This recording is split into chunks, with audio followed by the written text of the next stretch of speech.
Assalamualaikum warahmatullahi wabarakatuh. Nah, karena saya membuat video ini di pagi hari, saya ucapkan selamat pagi buat semuanya. Dan untuk mempersingkat waktu juga, saya di sini akan memperkenalkan diri terlebih dahulu ya. Perkenalkan, nama saya Nahwa Santi dengan NPM 2305 10187 dari kelas manajemen 6D. Nah, di sini saya akan menjelaskan contoh kasus tentang analisis break even point atau BEP sebagai dasar mengambil keputusan manajerial di PT Sejahtera Beverages. Nah, sebelum ke contoh kasusnya, saya di sini akan menjelaskan konsep BEP secara singkat. Nah, konsep BEP ini merupakan kondisi ketika total pendapatan ini sama dengan total biaya atau TC, sehingga perusahaan tidak mengalami kerugian dan tidak memperoleh laba. Nah, pada titik ini, seluruh biaya tetap dan biaya variabel ini telah ditutupi oleh hasil si penjualan. Nah, apa sih tujuan BEP ini? Nah, BEP ini digunakan untuk mengetahui jumlah minimal produk yang harus dijual atau nilai penjualan yang harus dicapai agar usaha tidak mengalami kerugian. Nah, dengan mengetahui BEP ini, perusahaan dapat menentukan seperti target penjualan, terus menyusun strategi harga, terus mengendalikan biaya, dan juga merencanakan keuntungan yang ingin dicapai. Nah, seperti sederhananya di sini kita bisa lihat, jika TR sama dengan TC, nah BEP itu kan impas, jadi tidak mengalami kerugian dan tidak mengalami atau memperoleh laba. Dan jika TR ini lebih besar daripada TC, perusahaan akan memperoleh laba. Sebaliknya, jika TR ini lebih kecil daripada TC, perusahaan akan mengalami kerugian. Dimana ada contoh kasus di sini. Perusahaan PT Sejahtera Beverages ini adalah produsen minuman dalam kemasan botol.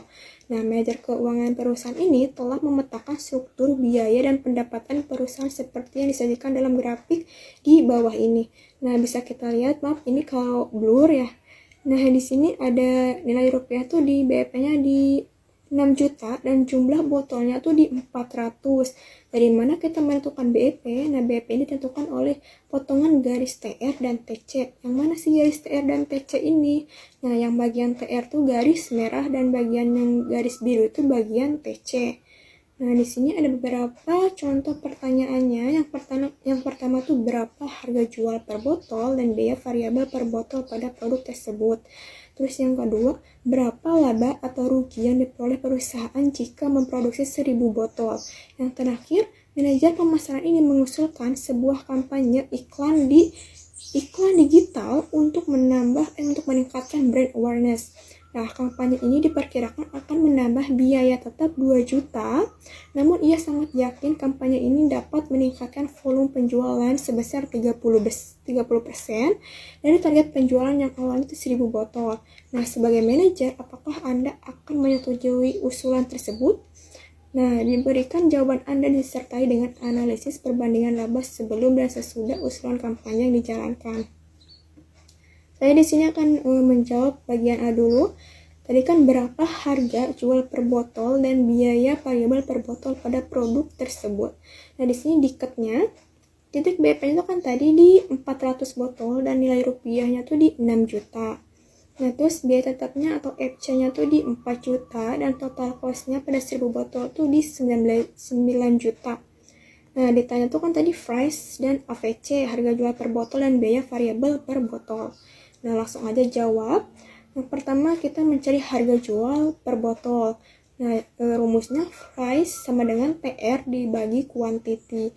P sama dengan 6 juta dibagi quantity tadi kan 400. Nah, jadilah harga jual per botolnya tuh memperoleh di harga 15.000 per botolnya. Yang bagian B itu yang bagian yang kedua tuh ada biaya variabel per botolnya. Langkah yang pertama tuh kita di sini mencari TVC karena TVC-nya tuh di sini tidak atau belum diketahui lah. Nah, rumusnya tuh TC sama dengan FC ditambah TVC. Nah, TC 6 juta sama dengan FC itu kan tadi 4 juta. TVC-nya belum diketahui. Nah, kita pindah posisi. Nah, otomatis jadi dikurangi di sini. 6 juta dikurangi yang tadi FC-nya tuh di 4 juta.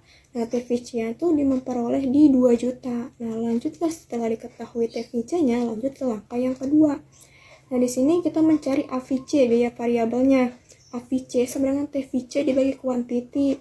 Nah, TVC-nya itu kan tadi udah ketahui di 2 juta dan kuantitinya itu di 400. Yang memperoleh biaya variabel per botolnya itu di 5.000. Yang B-nya tuh kita mencari berapa sih laba atau rugi yang diperoleh perusahaan jika memproduksi 1000 botol.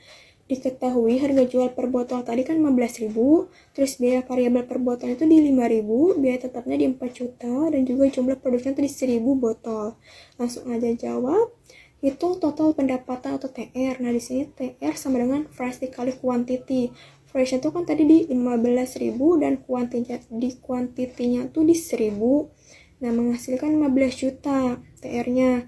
Nah, kita yang bagian TC-nya, TC sama dengan FC ditambah TVC dikali quantity. FC-nya tuh kan tadi 4 juta ditambah TVC-nya tadi 5.000 dan kuantitinya di 1000. Nah, lalu 4 juta ditambah yang 5.000 dikali 1000, jadi 5 juta, menghasilkan 9 juta. Nah, yang terakhir menghitung laba. Nah, di sini laba sama dengan TR dikurangi TC.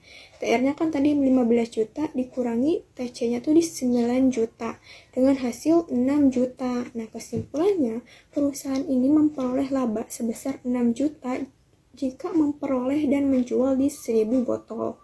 Nah, lanjut yang C. Di sini saya tidak menulis ulang pertanyaan karena terlalu banyak. Langsung aja ke bagian dikat. Nah, di sini tuh ada tambahan iklan dan penjualan naik sekitar 30% ya. Nah, di bagian dikat ini biaya tetap awalnya tuh atau FC awalnya tuh di 4 juta dan tambahan biaya iklannya di 2 juta. Biaya tetap FC yang barunya tadi tuh di 6 juta. Terus harga jual per botol itu kan 15.000. Biaya variabelnya di 5.000. Nah, jadi penjualan naik 30%, yang tadinya di 1000 botol menjadi 1.300. Dari mana 1.300? Dari 1000 ditambah kenaikan yang tadi 30%. Langsung aja ke perhitungan setelah kampanye.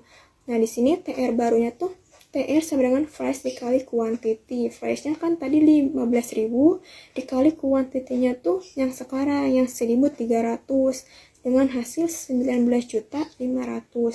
Nah, terus yang ke B-nya tuh total biaya atau yang TC baru. TC sama dengan FC ditambah TVC dikali quantity. Nah, FC-nya tuh di 6 juta, TVC-nya tadi 5.000 dan kuantitinya tuh di 1.300 dengan menghasilkan 12.500. Nah, di sini hitung laba setelah kampanye. Laba sama dengan TR dikurangi TC. TR-nya kan tadi 19.500 dan TC-nya tuh di 12.500 dengan menghasilkan laba setelah kampanye itu di 7 juta. Nah, lalu kita ada perbandingan laba. Nah, kan sebelum kampanye itu kita memproduksi di 1000 botol. Nah, TR-nya tuh di 15 juta, TC-nya di 9 juta. Nah, jadi labanya tuh di 6 juta. Namun, sesudah kampanye itu kan ada kenaikan 30%, jadi 1.300 botol.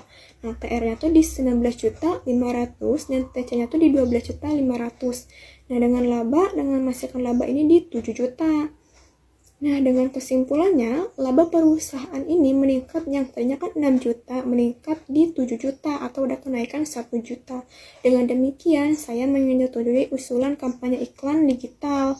Karena walaupun biaya tetap ini bertambah 2 juta, namun peningkatan penjualan sebesar 30% ini masih mampu menghasilkan laba yang lebih tinggi daripada sebelum yang kampanye tadi. Mungkin cukup sekian yang bisa saya sampaikan. Kurang lebihnya atau mohon maaf bila ada keliruan dalam berbicara, saya ucapkan terima kasih. Wassalamualaikum warahmatullahi wabarakatuh.